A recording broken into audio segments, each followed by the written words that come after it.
Welcome back to the Deep Dive. Today, we're setting aside the usual tourist maps and really diving deep into Phuket, Thailand. Yeah. We're looking beyond just, the amazing beaches. We want to analyze what makes this island, this nexus point where high-end luxury living really meets authentic local culture. It's fascinating, isn't it, how Phuket manages that balance? So our mission today really is to unpack how it pulls this off. Right. How does the island host these incredible sophisticated properties, attract serious global investment, and somehow still feel genuinely Thai, keeping its local rhythms? It's a real challenge, development-wise. And they seem to have found a way. But crucially, the insights we're working with today aren't just like casual observations. No, not at all. This analysis comes from Ocean Worldwide. They're a luxury real estate agency that's been established right there in Phuket since, 2004? That's right, 2004. So we're talking deep, deep local knowledge here. Sandra O'Neill, the director, she's personally helped literally thousands of international families and investors navigate this market over the years. That experience really matters. It absolutely does. And it means this deep dive for you listening isn't about holiday stats. It's about understanding the long-term lifestyle demand. Okay. We're breaking down what beyond the sunshine really draws in that specific international crowd. You know, the global entrepreneurs, the digital nomads, the families looking to properly settle. Okay, let's get straight into that core appeal then, because Phuket has this amazing duality, doesn't it? It really does. You've got that famous, relaxed, easygoing island atmosphere. You can definitely find total peace and quiet. For sure. But then, almost unexpectedly, you stumble upon these pockets of real, genuine class and international sophistication. Quiet beach 1 minute. And then 10 minutes later, you're in some chic, world-class restaurant or bar. It's quite the mix. So how does the source material define luxury in this context? Is it just about price tags? No, and that's key. Luxury here is defined as fundamentally experiential. It's about the quality of the life you actually live day to day. So that means things like impeccable service, having access to genuinely world-class facilities, marinas, golf, that sort of thing. And it's about crafting a daily life that feels both, well, indulgent, but also deeply satisfying. Effortless quality, that's the goal. But let's be real. The source material doesn't shy away from the practicalities, does it? The reality check. No, it's very upfront. And you have to be. Adapting to the local rhythm means, well, accepting some friction points. Like what specifically? Patience is key. The analysis is clear. You will encounter traffic, especially those lanes packed with scooters. Ah, yes, the scooter. You might deal with occasional power cuts, infrastructure hiccups, and yeah, the inevitable local bureaucracy and paperwork. It's part of the package. So how do you manage that successfully? Well, what the agency really stresses is that integration comes down to adaptation and, crucially, respect. Okay. Learn some basic Thai phrases, show patience. It makes a huge difference in daily interactions, and it shows you respect the local culture. You're essentially trading off some Western efficiency for that Eastern tranquility. That makes sense. Trading predictability for, well, unpredictable tropical bliss, perhaps. That's a good way to put it. And for the kind of clients Ocean Worldwide works with, that trade-off is usually more than worth it, especially if they find the right kind of property that smooths out some of those bumps. So let's talk geography then. How is this luxury spread out? It's not just one big wealthy area, right? Yeah. The source mentions distinct flavors of luxury. Exactly. It's quite segmented. We can look at three main examples to see the difference. First, you've got Cape Yamu. Okay, Yamo. What's the vibe there? Think contemporary architecture. It's all about modern, clean lines, lots of glass, and design specifically crafted to capture those incredible panoramic views across Phang Bay. Wow. The properties there often feel like pieces of art themselves, so the focus is really on cutting-edge design, absolute privacy, and maybe making a bit of a statement. Appeals to, say, modern tech entrepreneurs. Okay, very distinct. And how does that contrast with, say, Natai Beach? Sounds different. Oh, completely different vibe. Nhat Thai is often seen as the pinnacle of secluded luxury. It's technically just over the bridge on the mainland side, so it's less built up. It offers just unparalleled private beachfront exclusivity. People choose Nhat Thai specifically for tranquility, for a retreat away from the main island buzz. It's for buyers who value serenity and scarcity above all else. Right, peace and quiet over instant access. And the third model mentioned is Laguna Phuket. That sounds more like a complete package. It pretty much is. Laguna is this huge integrated resort experience. It's almost a town in itself. Self-contained. Exactly. Massive convenience. You've got established branded residences, top-tier amenities like championship golf courses, hotels, restaurants, shops. Everything is right there managed. So who goes for Laguna? Often families, maybe multi-generational ones, or Uh-huh. investors who are new to Phuket and want that consistent quality and total ease of living without needing to figure out all the local stuff immediately. It's the turnkey solution, like you said. Okay, three very different ways to live luxuriously. Now, how does the actual design of these properties reflect the tropical setting? That sounds interesting. Yeah, this is fundamental. The key concept they talk about is architectural harmony. Harmony. How so? It's all about blurring the lines between inside and outside. Think massive sliding glass doors, the kind that literally disappear into the walls. Oh, I see. So your living room basically becomes an open-air pavilion. It lets the sea breeze flow through, cools the space naturally, and just creates this incredibly airy, relaxed environment that connects you directly to the outside. Making the house breathe, essentially.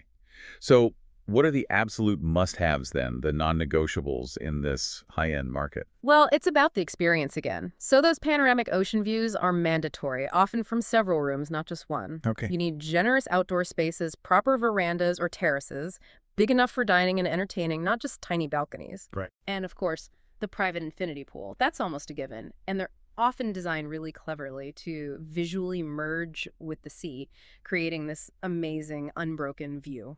And you mentioned minimizing hassle. That's where branded residences come in strong. Absolutely. It's a huge factor.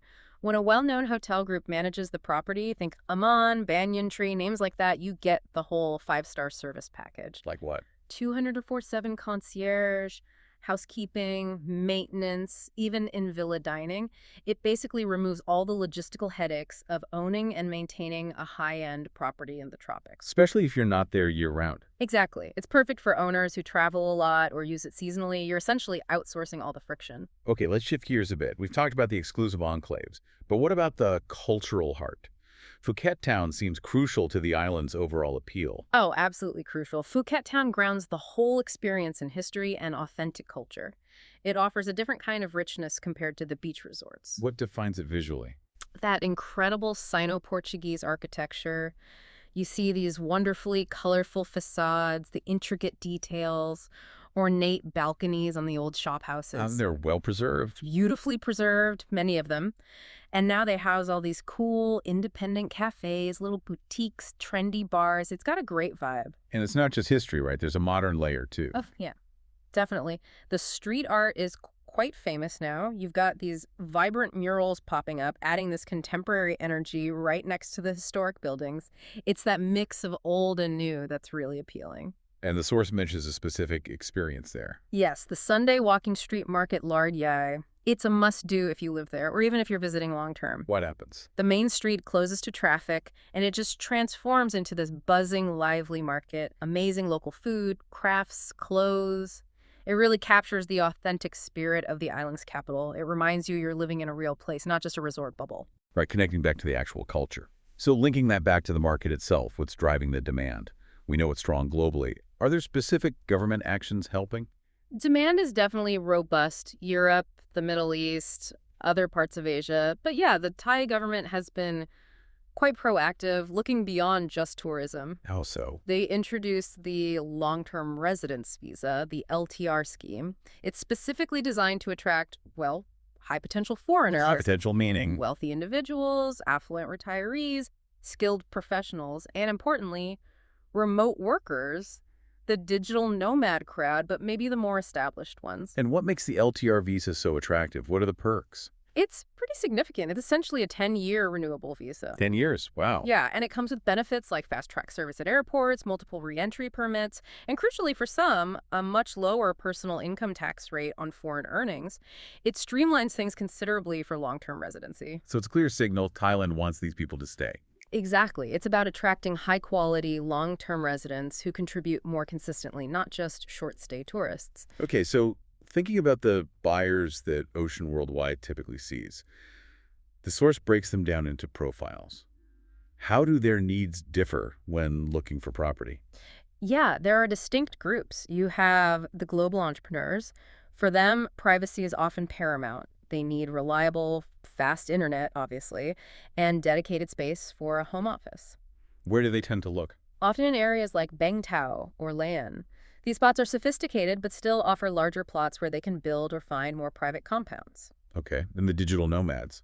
They must have different priorities. Very different. Flexibility is usually key for them. They need that fast internet, absolutely. But they might prefer an easy-to-manage condo or a serviced apartment rather than a huge villa. Less maintenance, more freedom. Exactly. And Yep. proximity to co-working spaces or social hubs like cafes and beach clubs is often more important than, say, a massive garden. And then the third group, a really important one, families. Yes, and for families, safety is obviously number one. After that, it's all about access to good education. International schools. Definitely. The source specifically mentions the British International School Phuket, Head Start, and Kajonkiet as being major draws. Proximity to these is huge. And healthcare. Also critical for long-term settlement, access to top-quality facilities like Bangkok Hospital Phuket or Siraj is a major decision factor for families putting down roots.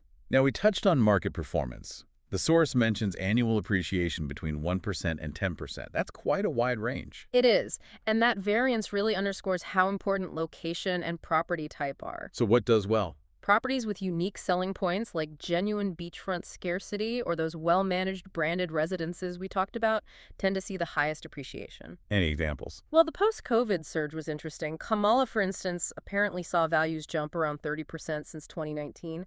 That was driven by huge demand for exclusive sea view places. Wow, 30%. Yeah. And the average rental yields, sitting around 5–10% annually, also show there's strong leasing demand, which supports investment. Plus, the raw data point, 637 foreign condo units sold recently, shows that international investment trend is definitely rising. Okay, this brings us to maybe the most crucial part for anyone listening who's actually considering this, the practicalities, Yeah. the legal fine print of ownership. It sounds complex for foreigners. It can be, and this is absolutely where, as the source material from Ocean Worldwide emphasizes, you cannot cut corners. Getting reputable legal advice from the start is non-negotiable. Because foreigners can't just buy land freely. Generally, no. Outright freehold ownership of land by non-Thais is restricted, so you use specific structures. Okay, walk us through the main options. What about condos? Condominiums or apartments are simpler. Foreigners can own these freehold, but there's a key restriction. Foreigners, collectively, can only own up to 49% of the total saleable area in any single condominium building. The majority must remain Thai-owned. Okay, 49% limit for condos. But for the luxury villas, which often come with land, it's different. Yes, significantly different. Since foreigners can't easily own the land directly, there are two main routes. One is a long-term leasehold, How long? typically 30 years initially, but often structured with contractual options to renew for further 30-year periods. So effectively 30 plus 30 years. 90 years potential lease. Okay, and the other way. The other common method, especially for more substantial properties or land purchases, involves setting up a Thai company structure. The Thai company legally owns the land, and the foreigner controls the company. That sounds complicated. It requires careful setup and ongoing compliance. You need Thai shareholders, proper accounting, annual meetings. It's a formal structure. This is precisely why expert legal guidance is vital for due diligence and making sure it's all set up correctly and legitimately from day one. Right, sounds like there's an administrative layer there that buyers really need to be prepared for with the company structure. There is, but it's the established legal path to securing that type of property investment long-term in Thailand. The security of your asset really depends on getting that structure right initially. Okay, practicalities covered. Finally, what about the social side? If you move there, how easy is it to actually, build a life, find friends, integrate? Surprisingly easy, according to the analysis. The expat community is very large and well-established. Where do people connect? Hubs like Boat Avenue near Laguna or Porto de Phuket, these aren't just shopping areas. They function as real community centers. They have great international restaurants, cafes, high-end shops, supermarkets catering to expats, plus social clubs focused on things like yachting or golf. So you get the privacy of your villa, but community is accessible. Exactly. You can retreat into your private space, but you've got these vibrant, high-quality social connection points readily available right there on the island. It makes the transition much smoother for newcomers. So wrapping this all up, what's the big takeaway from this deep dive into Phuket? What does the analysis really tell us? I think the core message is that Phuket genuinely offers something quite rare globally. That successful blend of a truly relaxed tropical island lifestyle with access to genuinely five-star sophisticated luxury and amenities. The best of both worlds. Pretty much, yeah. And crucially, there are legal frameworks like the LTR visa and property structures designed to attract and support serious long-term residents, not just tourists. Yes, you accept the occasional traffic jam or power cut, The trade-off. the trade-off. But what you gain that quality of life, surrounded by natural beauty but also cultural richness, seems overwhelmingly worth it for the people choosing to make Phuket home. And my final thought for you, the listener, builds on that. Consider how Phuket manages this blend. The authentic historic culture you find in Phuket town coexisting with the highly managed, consistent quality of, say, the branded residences. Hmm. It's that successful integration, that cultural depth alongside the luxury infrastructure that likely underpins its long-term stability and desirability. It offers a quality of life that purely transient, tourist-only destinations often struggle to achieve. Well said. And remember, this deep dive into Phuket's unique property scene and what drives its market came from the expert analysis provided by Ocean Worldwide. Right. So if you are thinking about exploring property options there, or you just need solid advice on navigating the ownership rules we discussed, we definitely recommend checking them out. Where can people find them? You can visit their website at oceanwwp.com. That's oceanwwp.com. You can see their listings and really tap into that decades-long local expertise from Sandra O'Neill and her team.